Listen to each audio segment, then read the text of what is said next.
Yes. Why are we here? Why are we here? Why are we getting ready to watch Floyd Money Mayweather in the ring against Conor McGregor August 26th? Oh, man. That's what the world demanded. I put myself in the right position to make it happen. So I put myself in the right position to make it happen. It's all about chess. And it's not really about being on a chessboard anymore. It's about controlling the chessboard. And, you know, that's what I was able to do. Do you remember the first time that the thought of fighting Floyd Mayweather crossed your mind?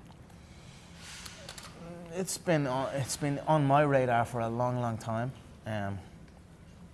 As a young man coming up in the game, in the sport of MMA, I was listening to him in similar weight class, similar weight category, speaking ill of the sport, speaking ill of the discipline.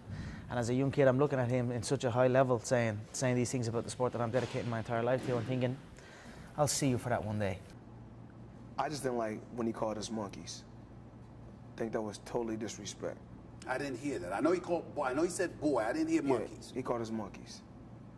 And so I didn't like it, you know, and it didn't push a button to make me, you know, jump all out my character and go crazy, but I didn't like it. What went through your mind? You know, I just thought about, you know, all our different leaders, Martin Luther King, Malcolm X, that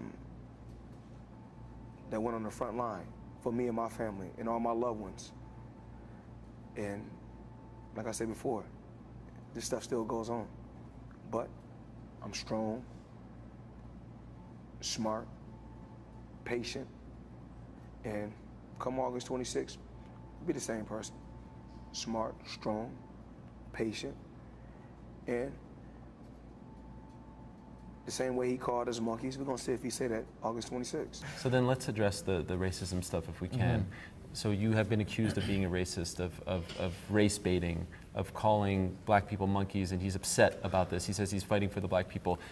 Can you clear this up? First of all, never once in my life have I labeled I never labeled him a monkey or any African American or anyone a monkey. I've never labeled, I would not disrespect any race like that.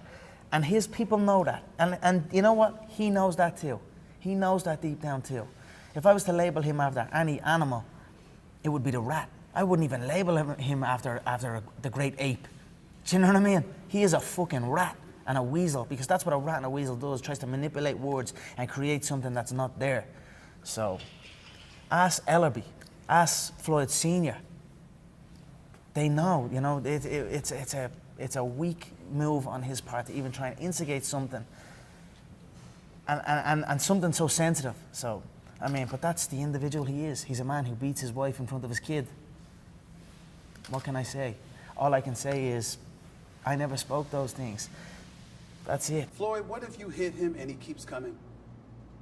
He just keeps coming. He's an MMA fighter. They're used to being hit. They're used to being kicked, getting hit with elbows, all types of stuff. What if this guy keeps coming? You are 40. You have been out of the ring for a couple of years. You're trying to make us convince us that you slipped just a little bit, even though you can still fight. I didn't say, I'm not saying slip like this, but it's obvious.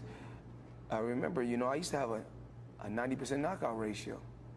It's still just over 50%, but remember I had a 90% knockout ratio. And it's no longer 90, so it's obvious I slipped somewhere. You know, something has, you know, taken a toll on my career. Moved up in weight, hand injuries. As you moved up in weight, didn't necessarily carry all of that power with you. That could be it, and now you're talking about him being a bigger guy. Nobody's just walking through me. Ain't nobody walking me down. You know, when I fought, you know, and I think Canelo's a hell of a fighter. He's one of the top fighters out there, but Canelo didn't just walk me down. I didn't run from Canelo. You know, when I done fought so many different champions. Let me look over there. It's all right. Diego Corrales, Oscar De La Hoya. I'm just saying, the list goes on and on. I mean, the list goes on. And when I faced Maidana, he came straight, but then I was pressing the attack also. You know, so it's always, you know, it's a catch-22. It kind of goes both ways. Brother Madani hit you in the third round. Who? Stunned you. Madonna. Marcos Madonna hit you in the third round, stunned you. It was the end of the round. Okay. Sugar Shane Mosley caught you in the second round. That was in the second fight of me and Madonna. That's right. The second fight of you and Madonna. When you fought Sugar Shane, he caught you in the second round, stunned you just a little bit. Okay. Some people would say that'll not happen. My man Max Kellerman swears there's no way on earth you'll even get touched in this fight. He predicted you won't even get touched. Is that where you are? Are you prepared for that? Not to be touched? This can't be a defensive fight. Excuse me? I gotta go to him. I gotta go to him. Are you saying that you're going to go to Conor McGregor? I gotta go to You're him. not going to back up. You're going to go to him. I have to go to him. Why? I gotta do what I gotta do. Do you believe that they will mark it down to 8-ounce gloves? I believe so. You do. Why? Why would he do this? Why would he agree to this? It's backfired on him, I believe. I mean, originally, these are all the stipulations that were put before me. The gloves must be 10 ounce. They can't be Mexican. They can't be horsehair. And I'm like, okay, I already agreed to it, but I put it in front of the public mindset and in front of the public, and then it must have dented his ego. Do you know what I mean? So that's it. He tried to go, let's do the 8 ounces. Now we're going to do the 8 ounces. Great. I usually fight in 4, so I actually don't give a fuck. I didn't give a fuck originally because I accepted the stipulations. No Mexican, no horsehair, 10 ounce, all that. So great, 8 ounce, great. He'll be asleep inside 2. Inside 2 now. Inside 2, 8 ounce, inside 2. 10 ounce 4? I believe so. I mean, look, I'm just trying to be humble. Not even giving. No, he's going to be down in the first. He's going to be down in the first, and the only reason he won't be done in the first is because, or he may be done in the first. But the only reason that he may survive the first is because he has 10 seconds, and there's no pounce. I can't pounce like I could in a mixed martial arts bout or a true bout. So, when you hear boxing aficionados like Max Kellerman say you're not going to land a punch, how do you react to that? The people, like today we posted videos of you hitting the bag, and it's all people saying, look how slow he is, he doesn't know what he's doing, look at this movement stuff. Do you enjoy that? Is that better for you? It happens to all greats. Training methods, everything is criticized. And I mean, originally Floyd, way back, his method of hitting the pads and hitting the bag was ridiculed during the Hatton build-up. When I first kind of started seeing about Floyd, they ridiculed his methods, and then all of a sudden everyone starts trying to follow his methods. You know what I mean? When the success, it's been the same with me when I start incorporating movement training. I start incorporating certain attacks and certain approaches in the mixed martial arts game. Ridiculed. It's a joke. A joker. How many times have I been called a joke or a joker? And then everyone starts following and trying to study. It's no different here.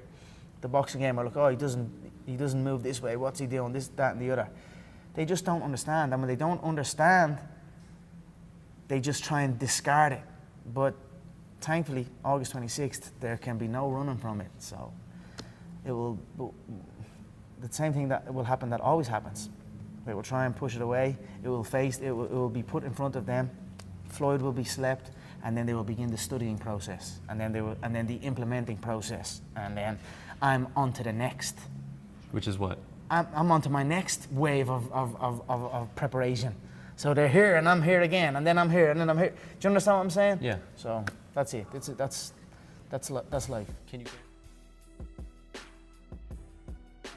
It's the biggest event I've ever been to as a fan or anything. This is the biggest event, and it will be the biggest event ever done in combat sports history. Would you agree this is the biggest fight that could possibly put together right now out of any fighter in the world? Is this the biggest fight that could physically be put together? 100%. Absolutely.